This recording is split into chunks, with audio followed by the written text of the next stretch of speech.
Hi everyone, this is Sarfraz from Aristotle Prep, and we are looking at question 85 from the OG 13 Critical Reasoning chapter.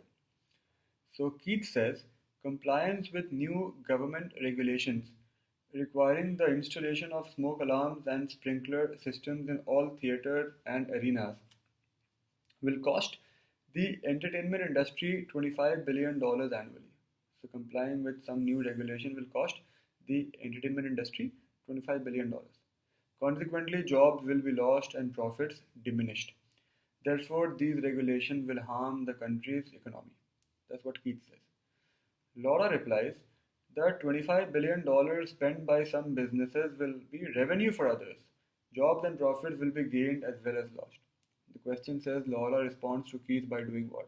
So again, if I have to make a prediction, what Laura says is that Keith is only looking at one side of the picture, which is the negative side. But there will also be a positive side of the picture which will probably offset the negative side. That's what Laura says. So with that thought, I go into the options. A says, by demonstrating that Keith's conclusion is based on evidence that is not relevant to the issue, it's very relevant to the issue. So not correct. B says, by challenging the plausibility of the evidence that serves as the basis for Keith's argument, she is never challenging the plausibility, she is actually agreeing with it. C says, suggesting that Keith's argument overlooks a mitigating consequence. That's a good one. Mitigate is to make up for, to compensate. So that's what she's suggesting, that what Keith is saying, he is only looking at the negative side of things, but there will be a compensating positive effect as well that he's overlooked. C looks like a good answer to me. D says, by reinforcing Keith's conclusion, she is not reinforcing Keith's conclusion, she is countering Keith's conclusion. So no need to read beyond that. I'm not reading beyond that. E says, by agreeing with the main conclusion of Keith's argument, but construing that conclusion as ground for optimism rather than for pessimism.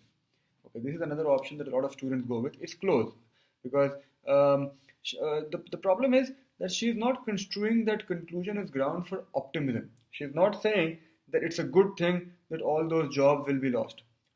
Yeah, right? She's not saying that. So it's not optimism. There's no optimism involved. All she's saying is that it might lead to a neutral situation. So 100 jobs will be lost somewhere and say 100 jobs will be gained somewhere else. She's not saying 100 jobs will be lost but 500 will be gained. That would be optimism.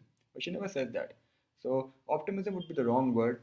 C puts it much better when it's more broad based, more open, when it suggests that all she's saying is Keith is overlooking a compensating or mitigating consequence.